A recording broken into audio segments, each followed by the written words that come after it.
பண்ண மாட்டார். ஆகவே அதை செப்பனிட்டு முழுமையான ஆசீர்வாதத்தை நாம் பெற்றுக்கொள்ளும் என்று சொல்லி நாம் அறிவுறுத்தப்பட்டிருக்கிறோம். நாங்கள் அநேகர் பிரதர் ராஜா கூட சொன்னாங்க, குடும்ப ஜபத்திற்கும் நாங்கள் அதுதான் தீர்க்கமாக ஆலோசனை எல்லாருமே அதுதான் நாம் சிந்தித்தோம். இனிமேல் செயல்பட வேண்டும் என்று சொல்லி நம்மளை செயல்படுத்த போகிறோம். ஆக இன்னொரு காரியத்தை கூட பாரு, இன்றைக்கு ஆவிக்குரிய வாழ்க்கையிலே நம்ம அந்த காரியத்தை செயல்படுத்த வேண்டும், சரியாக செய்ய வேண்டும் என்று சொல்லி என்ன சொன்னால், ஆகாஷ் ராஜா அதுக்கு சரியான உதாரணம். பூட்டி போட்டு அவர் பாட்டுக்கு போயிட்டார். அதனால் அவர் பெருத்த விளைவுகள், பெரிய அடி, சரியான அடி விழுந்தது, மரித்து போனார். அந்த மரிப்பில் ஒரு பிரயோஜனம் இல்லை பார்த்தீங்களா. அதே போல் அவனுடைய மகன் வருகிற போது எல்லா காரியத்தையும் 16 வருடம் அவன் தகப்பன் செய்த காரியத்திலெல்லாம் ஆலோசித்து பார்த்துருக்கார். எதனால என் தகப்பன் இப்படி போயிட்டாருன்னு சொல்லிட்டு, அதனால் வந்த வேலையாக முதல் வருஷத்தில் முதல் மாதத்திலே அந்த பூட்டப்பட்ட கதவு திறக்கப்படுகிறது. கதவிலிருந்து எல்லா தேவாலயம் செப்பனிட்டு அதில் உள்ள விக்கிரகங்களை எடுத்து எரித்து சாம்பலாகி எல்லாவற்றையும் அவர் செய்ய காரியங்களை பார்த்தா, அதனால தான் அவர் முழுமையான ஆசீர்வாதத்தை 15 வருடம் அவர் தேவனோடு கூட உறவாடி மறுபடி பிடிவாதமாக 5 வருஷம் பெற்றுக்கொள்கிற அளவிற்கு அவருடைய தேவனோடு கூட உறவு மேம்பட்டிருந்ததை நாம் இன்றைக்கு கூட நாம் கேட்டிருக்கிறோம். ஆக இப்படிப்பட்ட காலையில் நாம் உறுதியாக நிலைத்திருப்போமானால், இருக்க வேண்டுமானால் நம்முடைய இருதயமாகிய பலிபீனம் செப்பனிடப்பட வேண்டும். நாம் ஆவிக்குரிய வாழ்க்கை செப்பனிடப்பட்டால்தான் நாம் அது பிரதர் கூட ஒரு உதாரணம் சொன்னார். நாங்கள் இப்படி தாங்க வருவோம் போவோம், பாஸ்டர் இடத்துல போய் பாஸ்டர் நாங்கள் டிஎன்பிசி எழுதலாங்க. டிஎன்பிசி எழுதுனாலும் அது குரூப் கீழே வேண்டாம், ஃபஸ்ட் குரூப் செகண்ட் குரூப் எழுதுங்க, நீங்கள் ஒரு டெப்டி தாசில்தார், நீங்கள் ஒரு ஆர்ஐ அந்த லெவலில் யோசனை பண்ணுங்கன்னு சொல்லி சொன்னாருங்க. நான் இப்போ அந்த மாதிரி எங்கள் அது செயல்படுத்த திட்டமிட்டு செயல்படுத்தி கொண்டிருக்கிறோம்னு சொன்னார். ஆக பாஸ்டரோட ஒரு பாட்டு பண்ணார். நான் இத்தனை நாள் அந்த பாட்டு நிறைய தடவை கேட்டிருக்கிறோம், பாடியிருக்கிறோம். அந்த பேதுரு அமிழ்ந்து போகிறோம் பார்த்தீங்களா, அந்த இடத்துல அந்த பாடல் வருகிற போது, நீ தூக்கி விடும் வரை நான் காத்திருந்தேன்னு சொல்லி சொல்கிறார். ஏன்னா அவன் நீச்சல் தெரியாத மனுஷன் இல்லை, அவ்வளோ ஒரு பெரிய மீனவனுக்கு கடல் நீச்சல் தெரியாதுங்களா, நீச்சல் அடித்து படகு போயிருக்கலாம். ஆனால் நீ தூக்கி விடுவரை நான் இப்படி இந்த மாதிரி கூடுகையில் இந்த மாதிரி ஒரு சூழ்நிலையில் தான் அநேகர்கள் நாம் கற்றுக்கொள்கிறோம். தொடர்ந்து நமது ஊழியர்கள் இந்தபடியான ஒரு ஆசீர்வாதமாக நம்ம தொடர்ந்து செய்தது நம்மளை உயிர்ப்பிக்குமாறு நான் அவரோடு கூட நான் அவருடைய தாழ்மையோடு கேட்டுக்கொள்கிறேன். இப்படிப்பட்ட பங்கெடுத்து கொண்டு உங்களை யாவருக்கும் கர்த்தருடைய நாமத்தினாலே ஸ்தோத்திரத்தையும் வழிகளையும் எடுத்துக்கொள்கிறேன். எங்கள் குரூப்போட பேர் பரிசுத்த ஆவியானவராகிய தேவன். முதல்ல என்னென்னா, நம்ம கர்த்தர் வேதத்தை தியானிக்கும் பொழுது நம்ம அதை தியானிக்கிறதும் இல்லாமல் கேட்குறதும் இல்லாமல் அதன்படி செய்யணும். நம்ம அப்பொழுது நம்ம பரிசுத்தாவே நம்மளோட பேசுவோம். அதுக்கப்புறம் அவர் நம்மக்கிட்ட அப்படி இருக்கும்போது தெய்வீக மண்டலம் சரீர மண்டலம் இணைகிற இடமா இருக்கும். முதல் பலிபீடம் மிக முக்கியமாக இருக்கணும். பலிபீடம் நம்முடைய இருதயம். நம்ம தசமபாக விதைக்க வரும்போது நம்ம நம்ம இருதயத்தை முதல்ல சுத்தம் பண்ணிக்கணும். ஒருத்தர்கிட்ட மனஸ்தாபம் இருந்ததுன்னா அந்த மனஸ்தாபெல்லாம் போய்கிட்டு விதைக்கணும். விதைக்காமல் போயிடக்கூடாது, விதைக்கணும்.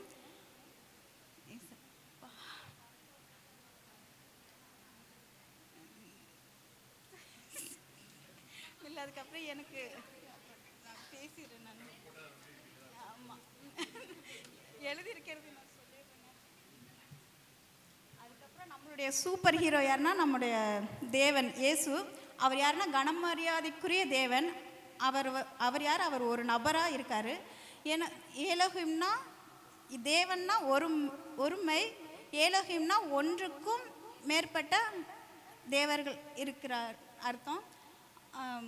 அவர் நமக்கு எப்படி இருக்காருன்னா கம்ஃபர்டர், ஆறுதல் தருகிறவராக இருக்கார், ஆலோசனை தருவராக இருக்கார், சகாயராகவும் இருக்கார், நமக்காக பரிந்து பேசுகிறவராகவும் இருக்கிறாரு, எனக்காக வழக்காடுகிற தேவனாகவும் இருக்கார், பலனை அளிக்கிற தேவனாக இருக்கார், எனக்காக என் கூட நிற்கிறாவும் இருக்கிறார்.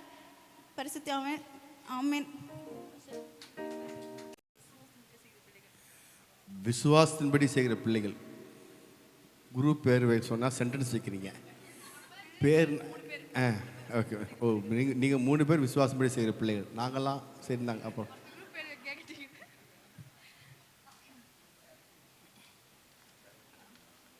முதல்ல வார்த்தை வந்து சொன்னது பார்த்தீங்கன்னா யோசுவா 1:8 இந்த நியாயப்பிரமாண புஸ்தகம் உன் வாயை விட்டு பிரியாதிருப்பதாகன்ற வசனம் சொன்னார். வாயை விட்டு பிரியாதிருப்பதாக அப்படின்றது அந்த வசனம் வந்து சொல்கிறப்போ நம்ம வந்துட்டு அதுக்கு வந்து என்ன அர்த்தம் அப்படின்னு வந்து நான் டிஸ்கிரைப் பண்ணாங்க. அதுக்கப்புறம் பார்த்தீங்கன்னா விசுவாசத்தின்படி நம்ம வந்துட்டு செய்யணும்.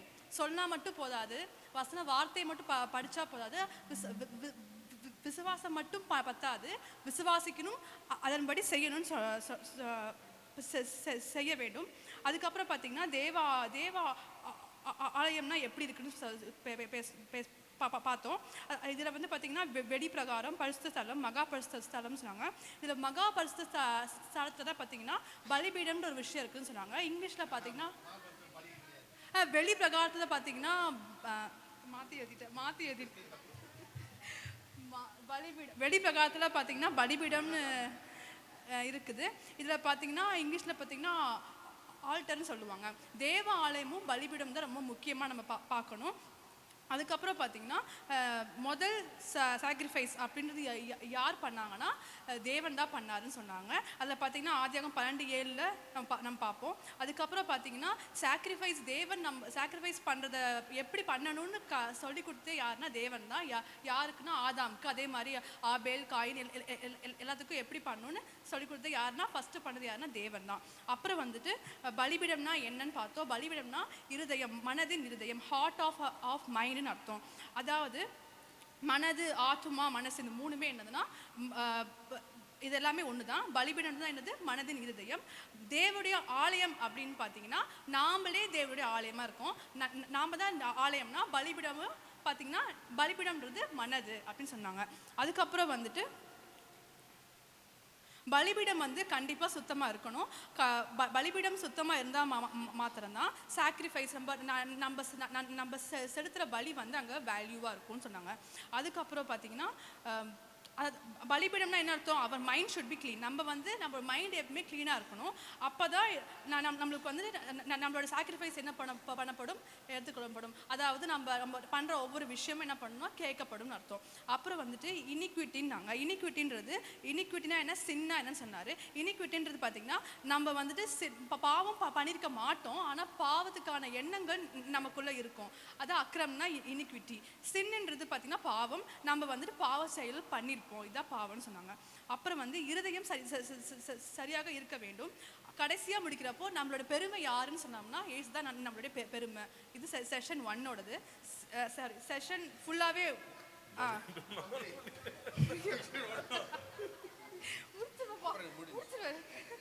பரிசுத்த ஆவியானவர் செகண்ட் செஷன்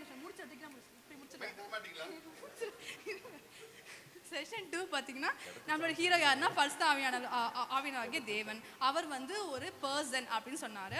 அப்புறம் தேவன் அப்படின்றது பார்த்தீங்கன்னா தமிழில் வந்துட்டு பொறுமைன்னு அர்த்தம். அது வந்து ஹீப்ரூவில் பார்த்தீங்கன்னா ஏலோஹிம் அப்படின்னா பன்மை, அப்படின்னா தேவர்கள்னு அர்த்தம். தேவர்கள் நம்ம பேசுகிறப்போ அவங்க ஹீப்ரூ மொழி இருக்கவங்க படிக்கிறப்போ அவங்க வந்துட்டு ஏலோஹிம்னு சொல்கிறப்போ அவங்களுக்கு வந்து புரியும் 3 தேவர்கள்னு அர்த்தம்னு அர்த்தம். அப்படின்னு அர்த்தம் பிதா, குமாரன், பரிசுத்த ஆவியானவர்னு அர்த்தம். அப்புறம் வந்துட்டு திருத்துவ ஆலோசனை, ட்ரினிட்டி கவுன்சிலிங் சொன்னாங்க.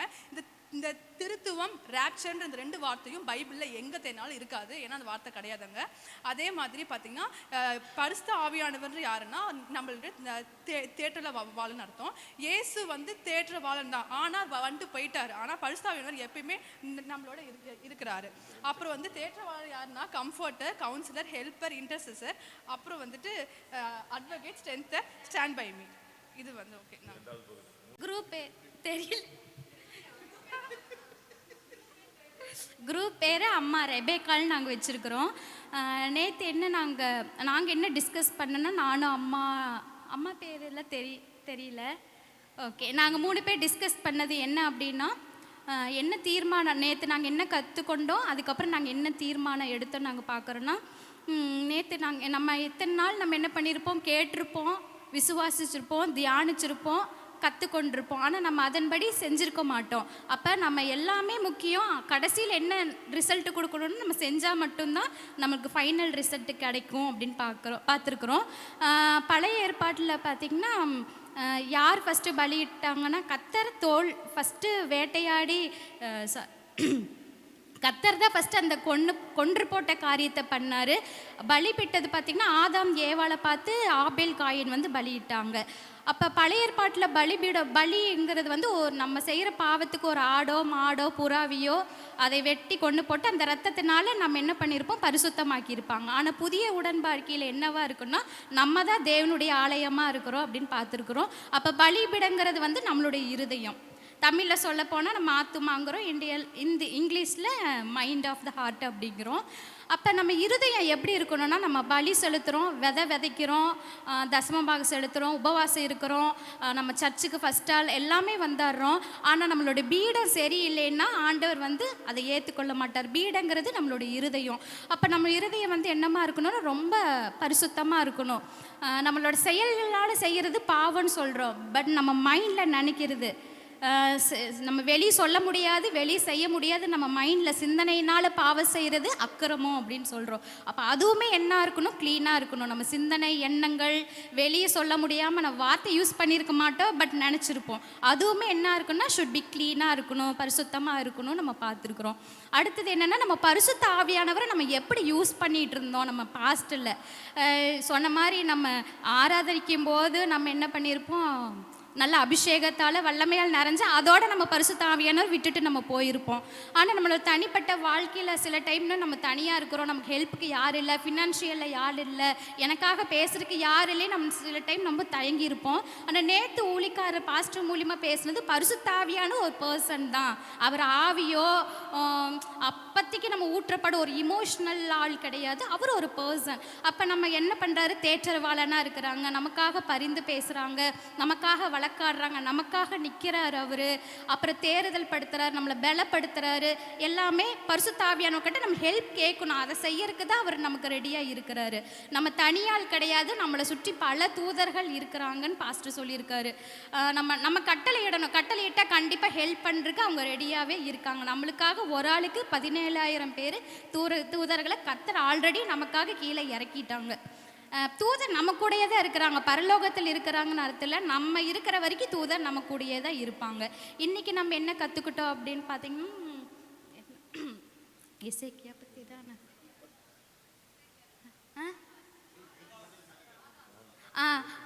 ஆகாசை பற்றி பார்த்துருக்கோம். அடுத்தது எசேக்கியா. அப்போ நம்ம என்ன பண்ணணும்னா எல்லாத்துக்கும் நம்ம மாதிரியாக இருக்கணும் பார்த்துருக்குறோம். ஆகாசு கர்த்தருக்கு பொல்லாப்பானதை செஞ்சாங்காட்டி எசேக்கியா இருக்கிற இடத்துல அவங்க தாய் பேர் இருந்துச்சு, ஆனால் அப்பா பேர் இல்லவே இல்லை. அப்போ எசேக்கியா என்ன பண்ணான்னு செம்மையாக சொன்ன மாதிரி பாஸ்டர் சொன்ன மாதிரி முதல் செய்ய வேண்டியது முதல் செய்யணும். அப்போ என்னென்ன பிரச்சனை, அந்த பிரச்சனை, அவன் சரியில்லை இவன் சரியில்லை, நம்ம இருக்கிற இடம் சரியில்லை, எல்லாத்தையும் நம்ம பார்க்குறோம். நம்மகிட்ட என்ன சீர் பண்ணணும், from inside to out side அப்படின்னாரு. அப்போ உள்ளேருந்து தான் வெளியே வரணும். என்னென்னலாம் ஓட்டையாக இருக்குது, என்னென்னலாம் நான் சரிப்படுத்தணுமோ நம்ம ஸ்பிரிச்சுவல் லைஃப் ஆவிக்குரிய ஜீவித்தை நம்ம சீர்படுத்தணும்னு சொன்னார். அப்போ ஆவிக்குரிய லைஃப் சீர்படுத்தும் போது மற்ற எல்லா காரியமே சீராகும் அப்படின்னு இன்னைக்கு நான் கற்றுக்கொண்டேன். நம்ம பிறருக்கு மாதிரியாக இருக்கணும். நம்மக்கிட்ட இருந்து நிறைய பேர் கற்றுக்குறாங்க, நம்மளை எல்லாரும் அப்சர்வ் பண்ணிக்கிட்டே இருக்காங்க. நம்ம அவங்க பார்க்கல இவங்க பார்க்கல, நம்ம பிள்ளைங்களே விளையாண்டுட்டு இருக்கிற மாதிரி இருக்கும். பட் ஹஸ்பண்ட் ஒய்ஃப் பேசுகிறது, பேரண்ட்ஸ் எப்படி இருக்காங்க, நெய்பர் எப்படி இருக்காங்க, நம்ம கவனிச்சுட்டே இருப்பாங்க. அதை பார்த்து தான் நம்ம பிள்ளைங்களாக இருக்கட்டும், நம்ம ரிலேட்டிவ்ஸு, நம்ம விசுவாச பிள்ளைகள், நம்ம கூட எல்லாருமே சாட்சியாக இருக்கணும்னா நம்ம அவங்களுக்கு ஒரு ரோல் மாடலாக இருக்கணும். பரவாயில்ல இவங்க கிட்ட இருந்து நம்ம இதை கற்றுக்கலாம், அத்தனை பிரச்சனையில் இருந்தும் கத்தரை வந்து அவங்க பிடிச்சிக்கிட்டாங்க, அப்போ நம்மளும் அதை ஃபாலோ பண்ணலாம் அப்படின்னு சொல்லிட்டு அவங்க நம்ம பிறருக்கு ரோல் மாடல் மாதிரி, அதுதான் ரொம்ப இம்பார்ட்டன்ட். அப்புறம் அதுதான் நம்ம வந்து சரி ஸ்பிரிச்சுவல் லைஃப்பில் ஃபஸ்ட்டு. அப்புறம் 4 இது பாஸ்டர் சொல்லி கொடுத்தாரு கடைசியாக. ஃபஸ்ட்டு என்னென்னா உபதேசம் பண்ணணும், வார்த்தையை நம்ம பிடிச்சிக்கணும். 2வது என்ன அப்படின்னு பார்த்தீங்கன்னா அந்யோன்யம், ஐக்கியம் இருக்கணும். நம்ம சர்ச்சுக்கு வந்தோம் போனோம் என்னோட வேலை முடிஞ்சிருச்சுன்னு ஓடக்கூடாது, எல்லாத்துக்கிட்டையும் ஐக்கியமாக இருக்கணும், ஒப்புரவாக இருக்கணும். அவங்களோட பிரச்சனையை நம்ம கேட்கணும், நம்ம பிரச்சனையை அவங்க கேட்கணும், ஒருவருக்கு புத்தி சொல்லி கொள்ளணும் கர்த்தருக்குள்ள. அப்புறம் 3வது பார்த்திங்கன்னா திருவிருந்து. எல்லா மாதம் கரெக்டாக வந்திருப்போம், ஆனால் அந்த மாதம் திருவிருந்து இருக்கும். பட் ஏதோ ஒரு பிரச்சனைனால நம்ம அதை இது பண்ணாமல் இருக்கக்கூடாது. ஏன்னா திருவிருந்துனால என்ன நடக்குதுன்னா பல இத்தனை நாள் நான் என்ன நினச்சிட்டு இருந்தேன்னா, எஸ்ப்பா நானும் வீட்டுக்காரும் ஏதோ சண்டை போட்டுட்டு வந்திருப்போம், இங்கே வந்து திருவிருந்துமோ எனக்கு மைண்டு ஃபுல்லாக கில்ட்டி ஃபீலாக இருக்கும். நான் அத்தனை பேச்சு உண்மையாலுமே ப்ராக்டிக்கலாக நான் பேசுகிறேன். இவ்வளோ பேசிட்டு இங்கே வந்து நான் திருவிருந்து எடுக்கிறேன்னு ஏசப்பா அப்படின்னு. ஆனால் இன்னைக்கு ஆவியானவர் என் கூட பேசினேன்னு தான், நம்ம பாவிமான மனுஷனா எவனுமே எடுக்க முடியாது திருவிருந்த. அப்போ என்னன்னா, நம்ம பாவத்தை நினைவு கூறாமல் கர்த்தர் எனக்காக மரிச்சார், அவருடைய மரணத்தை தான் நம்ம நினைவு கூறணும்னு சொல்லி கொடுத்துருக்காங்க. அப்போ இதுக்கப்புறம் நம்ம சேஞ்ச் பண்ணிக்கணும் நம்மளோட திங்கிங்கை. அடுத்தது என்ன அப்படின்னா, திருவிருந்துக்கு அடுத்தது ஜெபம். ஜெபங்கிறது வந்து டைலாக்காக இருக்கணும். இட் ஷுட் பி கான்வர்சேஷனாக இருக்கணும். நான் மட்டும் பேசினேன் என்னோட பிரச்சனையெல்லாம், ஆண்டவர் எந்தெந்த பிரச்சனை இதெல்லாம் சரி பண்ணணும், நான் ஒத்தாலாம் மட்டும் பேசாமல் கர்த்தர் பேசுறதுக்கும் நம்ம ஸ்பேஸ் கொடுக்கணும், டைம் கொடுக்கணும். ஆவியானவரே, நான் உங்ககிட்ட பேசிட்டேன், இப்போ நீங்கள் என் கூட பேசுங்க. உங்களுடைய பேசுறது என்ன, வார்த்தை மூலயமா கர்த்தர் பேசுவார். அப்போ நம்ம ஆண்டவருடைய வார்த்தைக்கு நம்ம செவி கொடுத்து காதை திறந்து வச்சுட்டு இருக்கும்போது கர்த்தர் பேசுவார். அது கொஞ்ச நாள் கிராஜுவலி என்ன ஆயிரும்னா, கர்த்தர் தெளிவாக பேசுறது நம்மளால கேட்க முடியும். அப்போ ஜெபங்கிறது தனிப்பட்ட முறையில் நான் மட்டும் பேசாமல் நானும் கர்த்தரும் இசைவாடுவது, அதாவது உறவு, the relationship between God and me அப்படிங்கிற மாதிரி இருக்கும். அவ்வளோதான். இதுதான் நான் இன்னைக்கு கற்றுக்கிட்டேன்.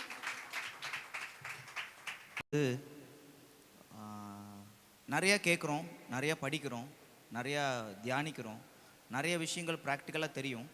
பட் ஆனால் லைஃப்பில் இம்ப்ளிமெண்டேஷன் அப்படின்றத குறித்து தான் நைட்டு நானும் எங்கள் வீட்லேயும் நைட்டு போனோன்னே டிஸ்கஷன் பண்ணோம். அந்த டிஸ்கஷன்லேயும் தான் இப்போ பிரதரோட பேசும்போதும் நடந்த டிஸ்கஷனில் அதுதான், நம்ம நிறையா காரியங்களை குறித்து கற்றுக்கொள்கிறோம், தெரிந்து கொள்கிறோம். பட் ஆனால் இம்ப்ளிமெண்டேஷன் அப்படின்னு வரும்போது இம்ப்ளிமெண்டேஷனில் எப்படி இருக்கும், அதுக்கு என்னெல்லாம் பண்ணணும்னு சொன்னாங்க அப்படின்னு சொல்லி பார்க்கும்போது பலிபீடத்தை குறித்து பார்த்தோம். பலிபீடத்தில் நிறைய விஷயங்கள் அதோட மேலே வைக்கிறது எல்லாமே ஸ்பெஷல். பலிபீடத்து மேலே நீங்கள் கொண்டாந்து எதையாவது ஒன்று வச்சிங்க அப்படின்னா அது எப்போ ஸ்பெஷலாக இருக்குன்னா, அந்த பலிபீடம் முதல்ல ஆண்டவர் சொன்ன அந்த வார்த்தையின்படி கட்டப்பட்டதாக இருக்கும்போது, சரியாக இருக்கும்போது, அதன் மேலே வைக்கிற எல்லாத்துக்குமே வேல்யூ ரொம்ப பெருசு. இந்த பலிபீடத்தின் மேலே வைக்கிற எல்லாத்துக்குமே வேல்யூ வந்து ரொம்ப ரொம்ப பயங்கரமாக பெருசாக இருக்கும். அது ஆண்டவருடைய அந்த தொடுதல் வந்து அந்த இடத்துல, அந்த பலிபீடத்தில் அப்போ தான் வரும். அப்படின்றதுனால அதை எதுவுமே ஷேப் பண்ணக்கூடாது. அதெல்லாம் எங்களுக்கு ரொம்ப புதுசாக இருந்துச்சு. கத்தி படக்கூடாது, அதை செதுக்கக்கூடாது, அந்த பலிபீடத்தை போய் என்ன பண்ணக்கூடாது, எந்த ஒரு நீங்கள் வந்து உங்கள் இஷ்டம் போல் ஏதோ ஒன்று கட்டிட்டு எது மேலே நான் வைக்கிறேன், என்னை ஆசீர்வதிங்க, என்னை பண்ணுங்க அப்படின்னு சொல்லிட்டு போய் ஆண்டவர்கிட்ட நம்ம கேட்கக்கூடாது. பலிபீடம் அவரோட வார்த்தையின்படி இருக்கணும், அவரோட வார்த்தையின் மேலே கட்டப்பட்டதாக இருக்கணும். அவருடைய அந்த 12 கற்கள் அப்படின்றது அந்த வார்த்தை, அதில் வச்சு கட்டப்படுற இதன் மேலே வைக்கிற வேல்யூ, அது வந்து ஆண்டவருக்கு வந்து ரொம்ப உகந்ததா, பிரியமானதா, சரியாக இருக்கும். அப்படின்னா அப்போ உங்களோட இருதயம் எல்லா காவலோட பத்திரமா பார்த்துக்கிறதுக்கு நமக்கு ஒரு சூப்பர் ஹீரோ கொடுக்கப்பட்டிருக்காங்க. அவங்க நம்ம கூடவே, எப்போவுமே நம்ம கூடவே இருக்காங்க. அந்த ஹீரோ வந்து எந்த இடத்துலையும் நம்மளை குத்தி காட்ட மாட்டேறாங்க. அந்த ஹீரோ எப்போவுமே நம்மளை டிஸ்ட்ராக்ட் பண்ணிட மாட்டாங்க. அந்த ஹீரோ விட்டு ஓடிட மாட்டாங்க. அந்த ஹீரோ எப்போவுமே உங்களோடவே உங்களை கம்ஃபர்ட் பண்ணுறதுக்கு, நீ ஒருவேளை எசேக்கியா ராஜாவுடைய காரியங்கள் சொன்ன மாதிரி அதில் எப்படி இருந்தாலும் இவனோட கம்ஃபர்டர், இந்த கம்ஃபர்டர் வந்து எப்படி இருந்தாலும் அந்த கம்ஃபர்டர் நம்மளை சரி பண்ணி நம்மளை ஆசீர்வாதத்துக்கு நேராக சரியாக அவர் நடத்திடுவார், கொண்டு போவார். அவர் நம்மளோட ஸ்டாண்ட் பை. அதில் ரொம்ப பிடிச்ச வார்த்தை எனக்கு ஸ்டாண்ட் பை. அவர் உங்களோட கூடவே இருக்கிறவர், என்னுடைய வாக்கு தத்துவம். அவர் என் கூடவே இருக்கிறேன்னு சொல்லி வாக்கு கொடுத்துருக்கிறார், என் கூடவே இருப்பார் அப்படின்ற அந்த விஷயம் வந்து ரொம்ப ஹைலைட்டடாக இருந்துச்சு. அந்த பலிபீடத்தினுடைய உச்சகட்டம் அப்படின்னு சொல்லணும்னா, இருதயத்தை வந்து ஆண்டவருக்கு நேராக ஏதோ நிறைய நேரம் ஆராதிக்க முடியும், நிறைய நேரம் பாட்டு பாட முடியும், நிறைய நேரம் துதிக்க முடியும், எல்லாம் பண்ண முடியும். இங்கேருந்து இருதயத்திலிருந்து ஏறெடுக்கிற அந்த துதி, இருதயத்திலிருந்து ஏறெடுக்கப்படுகிற அந்த ஆராதனையை அவர் ரொம்ப உகந்த வாசனையாக ஏற்றுக்கொள்வார். வார்த்தையின்படி இருக்கிறதுல ரொம்ப பிரியப்படுவார் அப்படின்றது நேற்றைய தினத்தில் கற்று. இன்றைக்கி எசேக்கியா ராஜாவை குறித்து கற்றுக்கொண்டோம். எப்படி இருக்கக்கூடாதுன்றதுக்கு அப்பா, எப்படி இருக்கணுன்றதுக்கு பிள்ளை. நீங்கள் எப்படி இருக்கணும் அப்படின்னு உங்கள் பிள்ளைக்கு கற்றுக் கொடுக்கணுன்னா நீங்கள் எப்படி இருக்கணும்னு முதல்ல படிச்சுக்கோங்க அப்படின்றது இன்றைக்கி கற்றுக்கிட்ட விஷயம். கல்லறையில் கூட நிறைய நேரம் சிஎஸ்ஐ காரங்களுக்கெல்லாம் கல்லறை வேணும் அப்படின்றதெல்லாம் நிறைய யோசனை இருக்கும். இப்போ கல்லறைக்கு கூட இடம் இல்லாத ஒரு ராஜாவாக போயிடக்கூடாது அப்படின்னா எப்படி இருக்கணும்? கல்லறையை பற்றி பேச வரல நான். நம்மளா உயிரோடவே ஆண்டவரோட கூட எடுக்கப்படக்கூடிய ஆட்கள். அவர் வர்ற வரைக்கும், ஆண்டவருக்கு சித்தம்னா அவர் வர்ற வரைக்கும் அவரோடு கூட போகிறதுக்கு நம்ம இருப்போம். எசேக்கியா ராஜா முதல்ல எடுத்தோடனே அது எனக்கு ரொம்ப பிடிச்சது. முதல் மாதம் சார்ஜ் எடுத்தோடனே முதல் கையெழுத்து என்ன போடுறோமோ அது வந்து ரொம்ப முக்கியம் அப்படின்ற மாதிரி அவர் ஆண்டவருக்காக முதல் வேலையை செய்யணும், அந்த கதவுகளை சரி பண்ணணும் அப்படின்னு சொல்லிட்டு எடுத்தோடனே ஆண்டவருக்கு முக்கியத்துவம் கொடுத்தது போல் உங்களுடைய வாழ்க்கையினுடைய எல்லா இடத்துலையும் முக்கியத்துவம் நீங்கள் கொடுக்குறத பார்த்து தான் உங்கள் பிள்ளைங்க உங்களிடத்துலேருந்து கற்றுக்கொள்ளுவாங்க அப்படின்றது எனக்கு ரொம்ப ஹைலைட்டடாக இருந்தது. Thank you pastor. கர்த்தருடைய பரிசுத்த நாமத்திற்கு சோதரம். எங்கள் குழு பேர் வந்து பெத்தேல் குழு. எங்கள் குழு நேம் வந்து பெத்தேல் குழு. நான் இந்த 2 நாளில் கற்றுக்கிட்டது என்னென்னா, ஃபஸ்ட்டு டே வந்து பலிபீடம், என் இருதயம்தான் பலிபீடங்கிறத அவர் சொல்லி கொடுத்தாரு. அதில் இருந்து நான் பலிபீடத்தை ஃபஸ்ட்டு செம்மைப்படுத்தணுங்கிறத கற்றுக்கிட்டேன். என் பலிபீடத்தை நான் செம்மைப்படுத்தினாவே என் வாழ்க்கையில் எல்லா விஷயத்திலையும் நான் செலுத்துகிற எல்லா பலியும் அங்கீகரிக்கப்படுங்கிறத நான் கற்றுக்கிட்டேன். அப்போ பலிபீடம் சரியில்லாமல் நான் செய்கிற எந்த காரியமும் அது வேஸ்ட்டு. அது எவ்வளோ டைம் நான் ஜெபம் பண்ணாலும் சரி, ஏசப்பாவுக்கு எவ்வளோ செஞ்சாலும் சரி, எல்லாமே வேஸ்ட்டுங்கிறத கற்றுக்கிட்டேன். கர்த்தருக்கு சோதரம். அதுக்கப்புறம் வார்த்தையை ஃபஸ்ட்டு விதைக்கணும். நான் தசம பாகத்தை விதைக்கக்கூடாது, வார்த்தையை விதைக்கணுங்கிறத கற்றுக்கிட்டேன். அதுக்காகவும் நன்றி செலுத்துகிறேன். அதுக்கப்புறம் 2 கேரக்டர் இன்றைக்கி அவர் பாஸ்டர் சொல்லி கொடுத்தாரு. ஆகாசுங்கிற கேரக்டரு, எசேக்கியல் கேரக்டரு. இந்த 2மே நம்ம வாழ்க்கைக்கு தேவைப்படுற கேரக்டரு. ஒருத்தரை பார்த்து எப்படி வாழக்கூடாதுங்கிறதுக்கு ஒருத்தர் சாட்சி, எப்படி வாழணுங்கிறதுக்கு இன்னொருத்தர் சாட்சி. ஏன்னா நம்மளை யாராவது இப்போ இனி யாரோட குழந்தை அப்படின்னு கேட்டால் இன்னாரோட பேத்திங்க, இன்னாரோட பொண்ணுங்க, இன்னாரோட வம்சங்கன்னு சொல்வேன். ஆனால் எசேக்கியால அவங்க அட்ரஸ் பண்ணும்போது அவங்க அப்பாவோட பேரவே சொல்லலை. அப்போ அவர் வாழ்ந்த வாழ்க்கையே வேஸ்ட்டு. அப்படி ஒரு வாழ்க்கையை எங்கள் பிள்ளைகளுக்கு நாங்கள் விற்றுட்டு போகக்கூடாது. எங்களை அவங்க தைரியமாக சொல்கிற மாதிரி அட்ரஸை நாங்கள் ஏற்படுத்தணும் அப்படிங்கிறத நாங்கள் தெரிஞ்சுக்கிட்டேன்.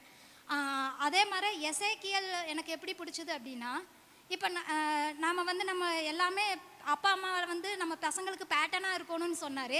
அப்போ எசேக்கியலுக்கு யார் பேட்டர்னாக இருந்தார் உடனே எனக்கு தோணுச்சு. ஏன்னா அந்த நாட்டில் ஜெபாலயமே இல்லை, எல்லாம் மூடி வச்சுட்டாங்க. ஆனால் ஃபஸ்ட்டு போட்ட கையெழுத்து ஜெபாலயத்தை நீக்க சொல்லி, அப்போ அவருக்கு யார் பேட்டர்னாக இருந்தாருங்க? நல்லவங்களுக்கு மத்தியில் நல்லவராக இருக்கிறது பிரச்சனை இல்லை, கெட்டவங்களுக்கு மத்தியில் நல்லவராக இருந்தார் வருங்க. அதனால் எசேக்கியலோட கேரக்டர் எனக்கு ரொம்ப பிடிச்சது. நாம் எப்போவுமே பேட்டர்ன் இருந்தாலும் இல்லைனாலும் எசேக்கியல் மாற ஏசப்பாக்காக முதன்மை காரியத்தை செய்யணுங்கிறத நான் தெரிஞ்சுக்கிட்டேன். அதுக்கப்புறம் எனக்கு ஏசப்பாவுடைய நாமத்திலேயே ரொம்ப பிடிச்சது ஸ்டாண்ட் பை, எனக்காக நிற்பவர். அதில் எனக்கு ரொம்ப பிரதர் சொன்ன மாதிரி அந்த வேர்ட்ஸ் என்னை ரொம்ப தொட்டுச்சு. ஏன்னா அவர் எனக்கு பக்கத்தில் நின்னாவே போது, எனக்காக பேசுவார், எனக்காக ஆலோசனை செய்வார், எனக்காக வழக்காடுவார், எல்லாமே செய்வார். அவர் என் பக்கத்தில் இருந்தால் மட்டுமே எனக்கு போதும் அப்படிங்கிற வார்த்தையை எனக்கு தொட்டுச்சு. அதுக்காக நான் ரொம்ப ரொம்ப சந்தோஷப்படுறேன். அதுக்கப்புறம் நான் ஆவிக்குரிய வாழ்க்கையை ஃபஸ்ட்டு ஆவிக்குரிய வாழ்க்கை யாருக்குமே கண்ணுக்கு தெரியாது. ஏன்னா நான் வீட்டில் என்ன பண்ணுறேன், என்ன செய்கிறேன், என்ன இங்கே சர்ச்சுக்கு வந்து எப்படி இருக்கிறேங்கிறத மட்டும்தான் இவங்களுக்கு தெரியும், வீட்டில் இருக்கிற. அப்போ ஆவிக்குரிய வாழ்க்கையில் நான் சரி பண்ணிட்டேன் அப்படின்னா வெளியேறமாக இவங்க பார்க்குற கண்களுக்கு என்னோடய வாழ்க்கை பிரகாசமாக இருக்குங்கிறத பாஸ்டர் ஐயா மூலியமாக நான் கற்றுக்கிட்டேன். ஏசப்பா கொடுத்த இந்த எல்லா விதமான தெளிவுக்காகவும் நன்றி செலுத்துகிறேன். Praise God. எனக்கு வந்து எப்படின்னா, நிறைய பேர் எல்லாமே சொல்லிட்டீங்க. ஸோ நோட்ஸ் எடுக்க நான் வரல, போன நேரம் பத்தாது. எனக்கு ரொம்ப ஆவியானவரோட ரொம்ப இன்ட்ராக்டான இந்த விஷயம் என்னென்னா, நேத்திக்கு வந்து எப்படின்னா இது சொல்கிறேன், இணைப்பை பற்றி கர்த்தர் ஆவியானவர் தான் சொன்னார். நீ சொல்கிறத வந்து செஞ்சேன்னா உனக்கு நன்மை கிடைக்கும் அப்படின்னா, வார்த்தையின்படி நீ செய்யும்போது தான் உனக்கு சக்ஸஸ் அண்ட் ப்ராஸ்பரஸ். ஜோஷுவா 1:8. அப்போ நம்ம செய்யணும் அப்படிங்கிறத கற்றுக்கொண்டோம். அதுலேருந்து எனக்கு இன்னொரு என்ன கிடச்சிச்சின்னா, டாமினஸ் பவர். அது வந்து எப்படின்னா ஆவியானவருடைய உன்னதமான பலன். எப்படி மரியாளுக்குள்ளே இறங்கினார் அப்படின்ட்டு, மரியாளுக்குள்ளே எப்படி ஆகும், கொஞ்சம் ப்ராக்டிக்கலாக யோசிங்களேன். கொஞ்சம் கிரகிக்கவே முடியாதத ஆண்டவரே இது எப்படி ஆகும்னு சொல்லும் போது இது இப்படி ஆகும். அப்போ என் லைஃப்பில் அவளுக்கே எனக்கு ஒரு வைராக்கியம் நான் ரொம்ப ஓவராக வச்சுருப்பேன். எனக்குள்ளே என் ஹஸ்பண்டை சொல்லுவேன், ஒரு பிடி பிடிச்சானா அது உடம்பு பிடியாக பிடிச்சி அது முடித்து ரிசல்ட் வர்ற வரைக்கும் நான் விடவே விட மாட்டேன். அது என்னோட கெட்ட பழக்கம்னு கூட வச்சுக்கலாம். மரியாளுக்கு செஞ்சார்ல, அப்போ எனக்கு செய்வார். எப்படி எனக்கு செய்யாமல் போயிடுவார்?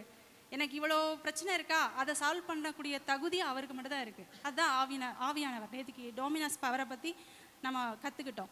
அதில் வந்து எனக்கு காரியங்கள்லாம் என்னோடய லைஃப்பில் எதெல்லாம் ஒரு நெகட்டிவ் பாயிண்ட்ஸ் இதெல்லாம் போட்டேன்.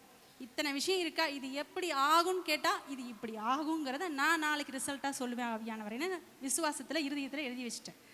ஷார்ட்டாக சொல்லணும்.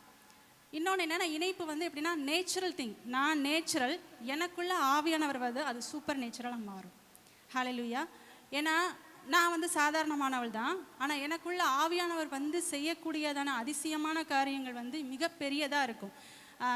அவர் நம்ம இன்னொரு விஷயம் சொன்னாங்க, எலியா தீர்க்கதரிசி நிறையா ஒரு கேரக்டரைசேஷன் பண்ணோம்னா, எலியா தீர்க்கதரிசி வந்து உனக்கு சரி ஒரு காக்கா வந்து நமக்கு எல்லாம் கொடுத்துருச்சு, ஓகே நமக்கு அடுத்த ரேஞ்ச் வந்து ஸ்டேட்டஸ்லாம் சூப்பராக வரப்போகுதுன்னு நினச்சிட்டு போய் உட்காந்துருந்தார்.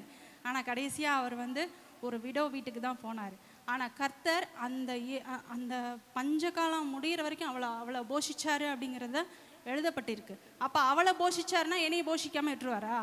கண்டிப்பாக போஷிப்பார். ஒரு காகத்தை வச்சு போஷிக்க வச்ச ஆவியானவர் இன்னைக்கு எனக்குள்ளேயும் ஆவியானவர் வந்து நிச்சயமாக ஒரு தீர்க்கதரிசி அத்தனை பேர் இருந்தாங்களாம்.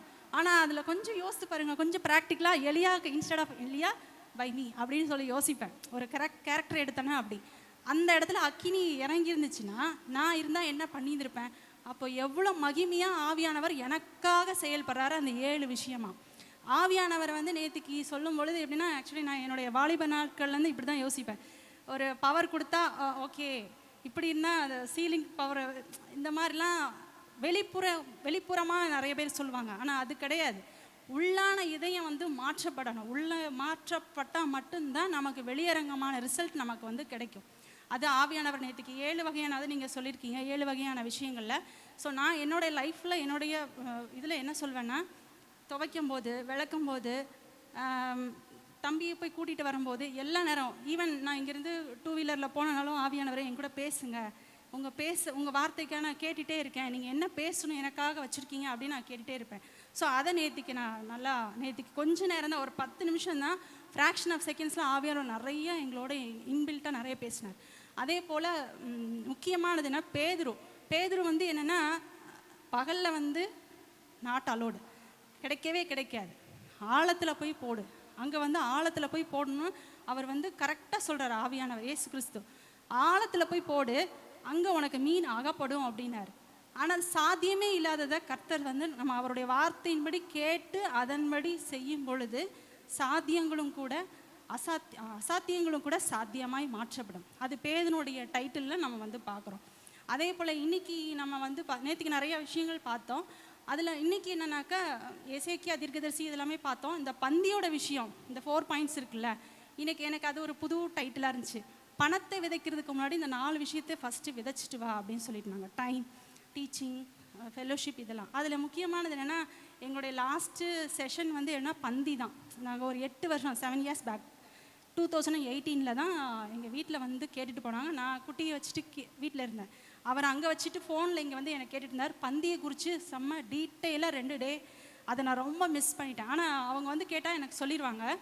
நான் உண்மையாக சொல்கிறேன், அந்த 7 வருஷமும் நான் பந்தியை அனுசரித்த விதம் என் அப்பா கிட்ட போய் தான் கேட்பேனே தவிர என் ஹஸ்பண்ட்டை கேட்டதே கிடையாது. எனக்கு இது வேணும், நான் உங்களுடைய சன்னிதானத்தில் வச்சுருக்கிறேன். அந்த இன்னைக்கு அந்த ஒரு இன்டர்வியூவில் ஒரு பர்சன் வந்து எப்படி வந்து டீ வந்து சாப்பிட்டுக்கிட்டு ப்ரெட்டை சாப்பிட்டுட்டு அதை பந்தியாக அனுசரித்தாரோ அதே மாதிரி தான் என் லைஃப்பில் நிறைய விஷயம் நடந்துச்சு. ஆவியானவரே, நான் பந்தியில் வந்து உட்காந்துருக்கேன், எனக்கு இத்தனை விஷயங்கள் இருக்குது, எனக்கு நீங்கள் செய்ய வல்லமையுள்ள தேவன்னு 7 வருஷத்துக்கு முன்னாடி நான் வரல, என் ஹஸ்பண்ட் மூலமாக தெரிஞ்சுக்கிட்டேன், பாஸ்டர் அவர்கள் மூலமாக தெரிஞ்சுக்கிட்டேன். அந்த பந்தியினுடைய ப்ராடக்ட் தான் இன்ன வரைக்குமே எனக்கு அது வந்து என் லைஃப்பில் நிறைய கோ த்ரூ பண்ணிக்கிட்டே இருந்துச்சு, பிரேக் த்ரூ பண்ணிக்கிட்டே இருந்துச்சு. நிறைய விஷயங்கள் எனக்கு சக்ஸஸ் ஆச்சு. உங்களுக்கு ஒரே ஒரு சீக்ரெட் தான், இந்த பந்தியில் போய் நீங்கள் நின்று நீங்கள் என்ன கேட்டிங்கனாலும் நிச்சயமாக செய்வார். ஏன்னா சர்வ வல்லமையுள்ள தேவன் நம்மளை அப்படி படைச்சிருக்கிறார். இதுதான், அதாவது ஒரு விஷயம் இங்கேருந்து வரும்போது லோகோஸாக தான் வரும் எல்லாத்துக்கும். அது ரேமாவாக பெற்றுக்கொண்டு கொஞ்சம் வெளியில் கொடுக்குறோம் பார்த்தீங்களா, அதில் தான் வின்னிங். அதில் எனக்கு இந்த பந்தின்னு சொல்லும் போது எனக்கு அவ்வளோ ஒரு ஹாப்பினஸ். அதுக்கப்புறம் கடைசியாக பேட்டர்ன் வந்து அதே தான், நம்ம எப்படி இருக்கோமோ அதுதான் பிள்ளைங்க. ஸோ நம்ம எப்படி நல்லா வாழ்கிறோமோ அதை வச்சு தான் பிள்ளைங்க வாழ்வாங்க. ஸோ நம்ம கரெக்டாக நடந்துக்கணும் அப்படிங்கிறதுல சொல்கிறேன். Thank you. Price the Lord. Hallelujah. 2 days கிளாஸில் சேர்த்து நான் ஒரு தீமாக சொல்லிடுறேன், தனித்தனியாக சொல்லணும்ல, ஒரு தீமாக சொல்லிடுறேன். 2 days கிளாஸ் வந்து ஒரு செமினார் வந்து எனக்கு பர்சனலாக கனெக்ட் ஆச்சு. எப்படின்னா, ஃபர்ஸ்ட் டே வந்து பரிசுத்த ஆவியானவரை பற்றி சொன்னார். அது லைஃப்பில் எவ்வளோ முக்கியமான பர்சன், உண்மையாலுமே அவர் ஹீரோ தான். ஏன்னா பரிசுத்த ஆவியானவர் பெற்றுக்கொண்டோமா அப்படின்னு நம்மளை யோசித்து பார்க்கணும். கண்டிப்பாக பரிசுத்த ஆவியானவர் நமக்குள்ளே இருக்கும்போது பர்சனலாக எனக்கு சொல்கிறேன், முன்கூட்டியே என்ன நடக்கும், என்ன ஆபத்து வரும், என்ன நடக்கும், அது வந்து கனவு மூலமாக எனக்கு சொல்லிடுவார். பெரிய பெரிய ஆபத்தெல்லாம் எனக்கு கனவு மூலமாக வந்து அதுக்கு நான் எச்சரிக்கையாக இருந்திருக்கேன். பரிசுத்த ஆவியானவர் இல்லைன்னாலும் அதையும் நான் அனுபவிச்சிருக்கேன். அடுத்தது வந்து இன்றைக்கி வந்து ஆண்டவரோட முக்கியத்துவம் பற்றி சொல்லியிருக்காரு. ஏசப்பா வந்து நம்ம எவ்வளோ கனப்படுத்தணும், ஆண்டவரை முன்னிலைப்படுத்தணும், முதலாவது ஆண்டவரை வைக்கணும், அது ரொம்ப முக்கியம். கொஞ்ச நாளாகவே நான் ஆண்டவரை விட்டு விலகி தான் இருந்தேன். அதுக்காக நிறைய அனுபவிச்சிருக்கேன். ஆனால் ஒரு இந்த சபைக்கு வந்ததுக்கப்புறம் என்னெல்லாம் நடந்ததுன்னு எனக்கும் அன்றைக்கி நான் சாட்சி சொல்லியிருந்தேன். கொஞ்ச நாள் பரிசுத்த ஆவியானவர் விட்டு நான் விலகி தான் இருந்தேன். அதாவது டோட்டலாக நான் வெளியே போனனால உபதேசமே கம்மியாக இருந்தது, வார்த்தை கம்மியாக இருந்தது. ஸோ நான் டோட்டலாக விலகி இருந்து உலகத்துக்குள்ளே போயிட்டேன்.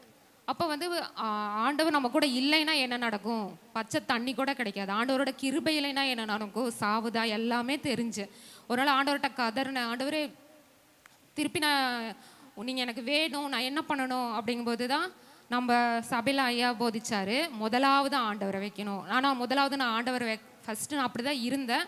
பட் முதலாவது ஆண்டவரை வைக்கிற இடத்துல முதலாவது என்னென்னத்தையோ வச்சுட்டேன்.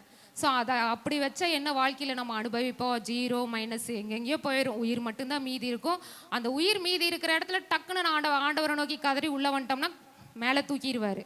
அது ஒரு நாள் நம்ம சபையிலே ஐயா போதிச்சார், அதன்படி செஞ்சேன். எப்படின்னா முதலாவது ஆண்டவரை வைங்க. அப்போ இந்த வார்த்தை எனக்குள்ள நிறையா பட்டுச்சு, இருதயத்தில் நிறையா பட்டுச்சு. அப்போ எனக்கு அப்படியே நான் ஏதாச்சும் தப்பு பண்ணேன்னா நான் பைபிளை எடுத்து நான் வாசிப்பேன். அப்போ நான் என்ன தப்பு பண்ணேன் எனக்கு காட்டி கொடுங்க ஏசப்பா, நான் என்ன தப்பு பண்ணேன் எனக்கு புரிய வைங்க, இங்கே எங்கேயும் நான் தப்பு பண்ணியிருக்கேன் அப்படிங்கும்போது கரெக்டாக ஆண்டவர் வார்த்தை மூலமாக எனக்கு தகுந்த வார்த்தை மூலமாக பேசுவார். அப்போ ஐயா ஒரு நாள் போதிக்கும் போது முதலாவது ஆண்டவரை வை. அப்போ தான் எனக்கு அப்படியே மரணடியாக இருந்தது. அப்போ இத்தனை நாள் ஆண்டவர்கிட்ட விலகி இருந்தேன், முதலாவது வைக்க வேண்டிய அவரை நான் வைக்கல, முதலாவது எனத்தையோ வச்சிருக்கிறேன் அப்படின்னு சொல்லி ஆண்டவர்கிட்ட நான் அன்னைக்கு மன்னிப்பு கேட்டு அதன்படி செஞ்சேன், அந்த வார்த்தையின்படி செஞ்சேன். இன்னை வரைக்கும் முதலாவது ஆண்டவரை வச்சேன். அதிகாலை 5 மணியில் எழுந்திரிச்சு முதலாவது ஆண்டவருக்கு தான், ஒரு நேரம் கூட முதலாவது ஆண்டவர் தான், எதாக இருந்தாலும் முதலாவது ஆண்டவர் தான். அப்படி வைக்க வைக்க என் வாழ்க்கை மாறிட்டே இருந்தது. திரும்பி பழைய லைஃப் நான் திருப்பி இப்போ அனுபவிச்சுட்டு இருக்கேன், எனக்கு நல்லாவே உணர முடியுது. இந்த 2 டேஸ் செமினாரில் இந்த தீம் என்னென்னா பரிசுத்த ஆவியானவர், அவர் எவ்வளோ முக்கியம்னு எனக்கு திருப்பி நான் உணர்ந்தேன். ஏன்னா எனக்குள்ளே இருந்தார், என்னை வழி நடத்திட்டு வந்தார். திரும்பி முதலாவது ஆண்டவரை வச்சு அந்த காலத்தில் இது மீன்ஸ் அப்போ பிஃபோர் மேரேஜ். இப்போ வந்து திருப்பி நான் பழையபடி முதலாவது ஆண்டவரை வைக்க தொடங்கிட்டேன். இந்த 2 தீமும் எனக்கு உண்மையிலுமே பர்ஃபெக்டாக இருந்தது. என் லைஃப்பில் என்னென்ன நடந்ததோ இந்த 2 நாள் அவர் எனக்கு சொல்லி கொடுத்தது சூப்பரான தீமாக இருந்தது.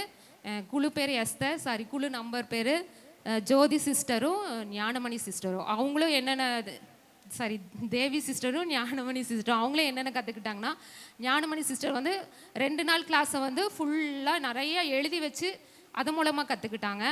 ஆனால் தேவி சிஸ்டர் வந்து ஞானத்து மூலமாக எழுத படிக்க தெரியாது. ஆனால் அந்த 2 நாள் கிளாஸில் அவங்க என்ன நிறைய கற்றுருக்காங்க, மனசுலேருந்து நிறைய சொன்னாங்க. எனக்கு ரொம்ப ஆச்சரியமாக இருந்தது. பரவாயில்ல, 2 சிஸ்டருக்காக நான் ப்ரைஸ் பண்ணிக்கிறேன். Thank you God, praise Lord. இந்த 2 நாள் செக்ஷனில் வந்து என்ன பார்த்தோன்னா, எல்லோரும் வந்து எல்லாமே சொல்லிட்டீங்க. நான் என்ன சொல்ல போகிறேன்னா, பேதுருவை பற்றி சொன்னாங்க. அதாவது பேதுரு வந்து அவனோட பேரை பற்றி சொன்னார். அவர் பேதுருனா என்னென்னா அதுக்கு அர்த்தம் நாணல் அப்படின்னு சொன்னாங்க. இந்த பக்கமும் சாய்வார் அந்த. ஆனால் கர்த்தர்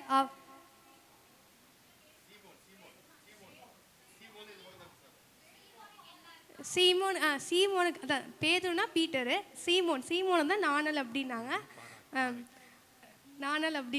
அது இந்த பக்கமும் சாயும் அந்த பக்கமும் சாயும். ஆனால் வந்து கர்த்தர் அவனை வந்து பேதுருன்னு பேர் மாற்றி பீட்டர் மாற்றி ராக் பாறை அப்படின்னாங்க. எந்த பக்கமும் சாயாமல் ஸ்ட்ராங்காக ஒரே இடத்துல நிற்பாங்க அப்படின்னு. அப்புறம் யோனாவை பற்றி பார்த்தோம். அதாவது என்ன சொன்னார் அவர், யோனான் வந்து தேவனோட வார்த்தையை கழியாமல் அந்த பக்கமாக, அதாவது எங்கே போக சொன்னாரோ அங்கே போகாமல் போயிட்டார்.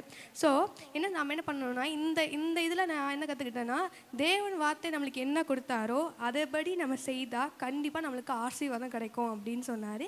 இந்த 2 நாள் செக்ஷனில் தேவனோட வார்த்தையை நான் கீழ்ப்படியணும், அப்புறம் விசுவாசம் போதாது அதன்படி செயல்படணும் அப்படின்னு சொன்னார். அப்புறம் வேறு என்ன சொன்னார்னா, நம்ம வந்து நம்ம இருதயம் சுத்தமாக இருக்கணும். இருதயம்னா பலிபீடம், சிம்பிள். எல்லாருமே பலிபீடம் சொல்லிட்டீங்க. இருதயம் தான் பலிபீடம். நம்ம இருதயம் சுத்தமாக இருந்தால் கண்டிப்பாக நம்மளோட காணிக்கைகள், நம்மளோட வார்த்தைகள் எல்லாம் ஏற்றுக்கொள்ளப்படும். ஃபஸ்ட்டு சுத்தமாக இருந்தால் தான் இது எல்லாமே ஏற்றுக்கொள்ளப்படும் அப்படின்னு அவர் சொன்னார். அவ்வளோதான். இந்த அல்லேலூயா, பிரைஸ் தி லார்ட். ஆமென். நேராக உட்காந்துக்குங்க, சைடில் உட்காந்துக்கல. Okay, praise the lord, praise the lord, hallelujah. எல்லாம் எந்திரிப்போமா?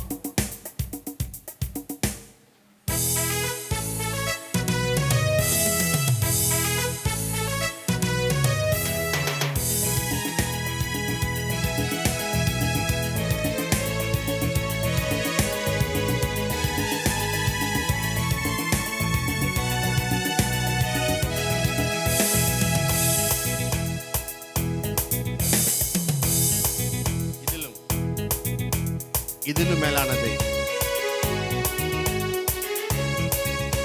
இதிலும் பெரியதை,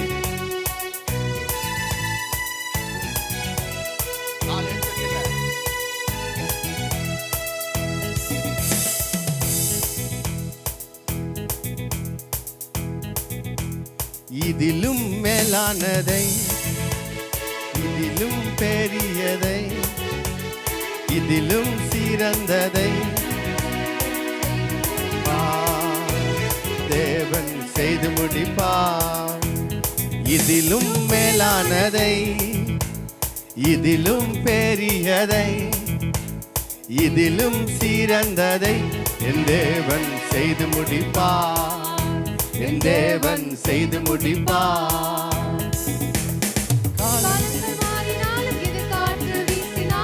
தூரம் இயேசுவிலே தெரியுமா? காலங்கள் மாறினாலும் எதிர்காற்று வீசினாலும் பங்கூரம் இயேசுவிலே, நங்கூரம் இயேசுவிலே, நங்கூரம் இயேசுவிலே. முறை நங்கூரம் இயேசுவிலே, நங்கூரம் இயேசுவிலே. இதிலும் மேலானதை, இதிலும் பெரியதை, இதிலும் சிறந்ததை என் தேவன் செய்து முடிப்பார். என் தேவன் செய்து முடிப்பார். நான் நம்புங்க. இதிலும் மேலானதை, இதிலும் பெரியதை, இதிலும் சிறந்ததை என் தேவன் செய்து முடிப்பார். என் தேவன் செய்து முடிப்பார்.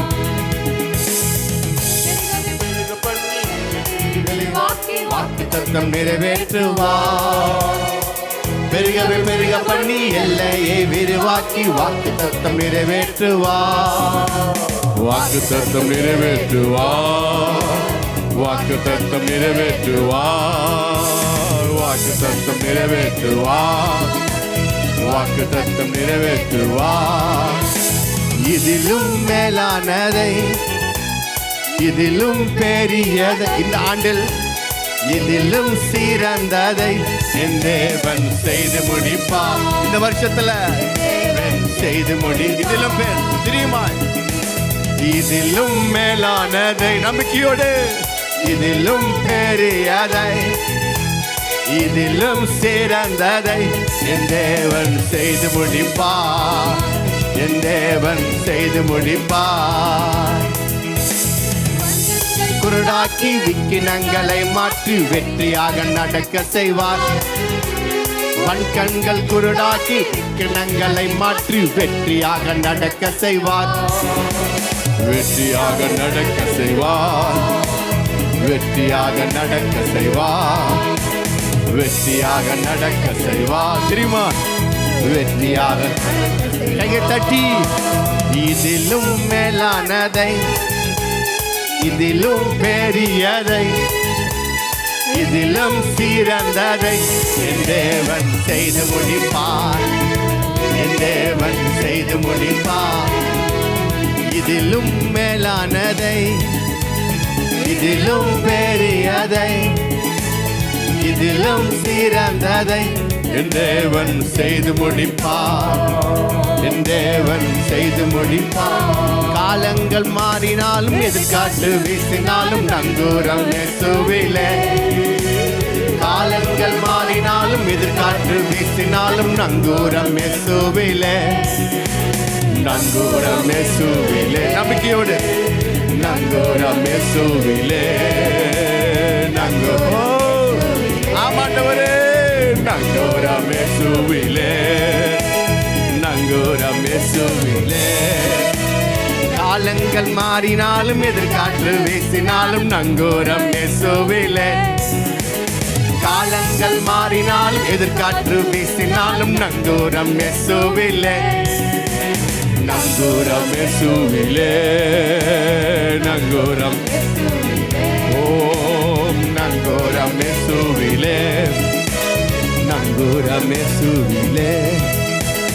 இதிலும் மேலானதை, இதிலும் பெரியதை, இதிலும் சிறந்ததை என் தேவன் செய்து முடிப்பார். இந்த ஆண்டுல என் தேவன் செய்து முடிப்பார்.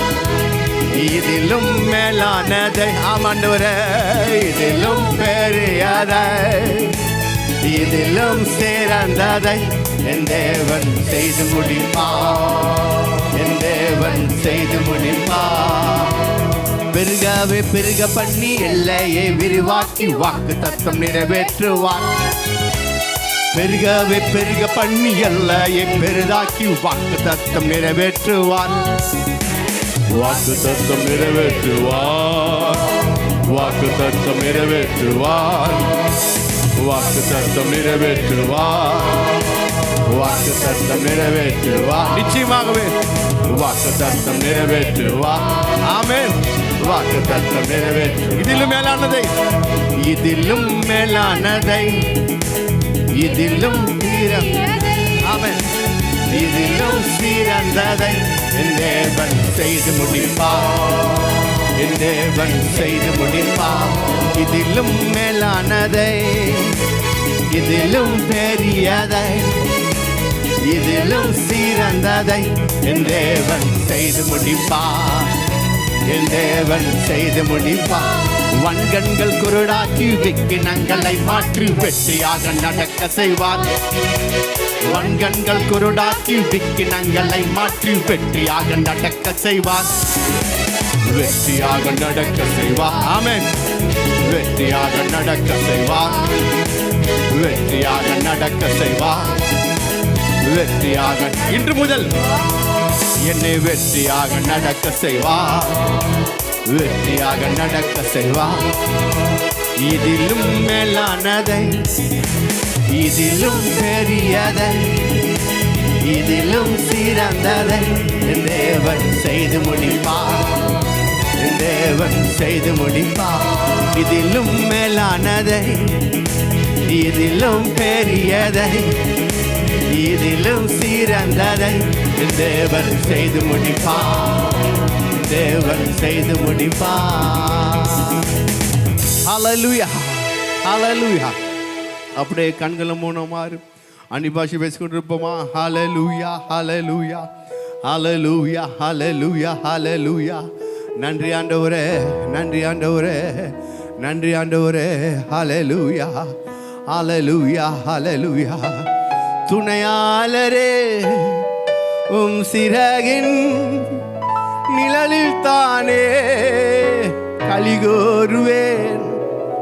துணையாளரே சிறகின் நிழலில் தானே கலிகூருவேன், கலிகூருவேன். என் தேவனே, என் இயேசுவே, உம்மையே நேசிக்கிறேன். என் தேவனே, என் இயேசுவே, உம்மையே நேசிக்கிறேன். துணையாளரே சிறகே நிழலில் தானே கலிகோருவேன். துணையாளரே சிறகின் நிழலில் தானே கலிகோருவேன், கலிகோருவேன். என் தேவனே, என் இயேசுவே, உம்மையே நேசிக்கிறேன். என் தேவனே, தேவனே என் இயேசுவே ஓமாயே நேசிக்கிறேன் உலகமெல்லாம் மாயையா உம்மன்பொன்றான் மாறாதையா உலகமெல்லாம் மாயையா உம்மன்பொன்றான் மாறாதையா மாறாதையா என் தேவனே என் இயேசுவே உம்மையே நேசிக்கிறேன் என் தேவனே என் இயேசுவே உம்மையே நேசிக்கிறேன் ஓ எந்த உள்ளம் நீர் வந்ததா என் வாழ்க்கையில் எல்லாம் நிரம்பியிருப்பதா ஓ எந்த உள்ளம் நீர் வந்ததா என் வாழ்க்கையில் எல்லாம் நிரம்பியிருப்பதா உம்மை துதிப்பேன் நான் உம்மை துதிப்பேன் உம்மை துதிப்பேன் நான் உம்மை துதிப்பேன் இன்றும் என்றும் உம்மை போற்றி பாடி துதிப்பேன் ஓ இன்றும் என்றும் உம்மை போற்றி பாடி துதிப்பேன் உம்மை துதிப்பேன் நான் உம்மை துதிப்பேன் உம்மை துதிப்பேன் நான் உம்மை துதிப்பேன் இன்றும் என்றும் உம்மை போற்றி பாடி துதிப்பேன் ஓ இன்றும் என்றும் உம்மை போற்றி பாடி துதிப்பேன் கண்மணி போல காத்து கொள்வதால் கரங்களில் என்னை சுமந்து செல்வதால் கண்மணி போல காத்து கொள்வதால் கரங்களில் என்னை சுமந்து செல்வதா உம்மை துதிப்பேன் நான் உம்மை துதிப்பேன் உம்மை துதிப்பேன் நான் உம்மை துதிப்பேன் இன்றும் என்றும் உம்மை போற்றி பாடி துதிப்பேன் இன்றும் என்றும் உம்மை போற்றி பாடி உம்மை துதிப்பேன் நான் உம்மை துதிப்பேன் உம்மை துதிப்பேன் சடபல கடப குடபல கடத்தினா இரவனர கடத்தினே இன்றும் என்றும் உம்மை போற்றி பாடி துதிப்பேன் பெயர் சொல்லி என்னை அழைத்திருப்பதால் கரங்களில் என்னை வரைந்திருப்பதால் பெயர் சொல்லி என்னை அழைத்திருப்பதால் கரங்களில் என்னை வரைந்திருப்பதால் உம்மை துதிப்பேன் நான் உம்மை துதிப்பேன் உம்மை போற்றி பாடி துதிப்பேன் ஓ இன்றும் என்றும் உம்மை போற்றி பாடி துதிப்பேன் ஹல்லேலூயா ஹல்லேலூயா ஹல்லேலூயா நன்றி ஆண்டவரே துதிக்கிறோம் ஸ்தோத்திரிக்கிறோம் நன்றியோடு துதிக்கிறோம் நன்றியோடு துதிக்கிறோம் ஸ்தோத்திரிக்கிறோம் அன்பின் பரலோக பிதாவே உம்முடைய குமாரனாக இயேசு நாமத்தில் வந்திருக்கிறோம் ஆண்டவரே இப்போ நாங்கள் எல்லாம் கேட்டோம் ஆண்டவரே எங்களுடைய இருதயங்களில் உங்களுடைய திருவசனம் பதித்தும்படியாக கொடுத்தனால கிருபைக்காய் ஸ்தோத்திரம் உங்களுடைய வார்த்தையை கொண்டு தகப்பனி பேசுங்க நன்றி செலுத்துகிறோம் மீண்டுமா உங்களுடைய திருவார்த்தை கேட்கும்படி கர்த்தர் கிருபை செய்வீராக முட்டும்படி காத்துக்கொள்ளுங்க திருநாமத்துடைய தேசம் பிதாவே ஆமென் ஹல்லேலூயா ஹல்லேலூயா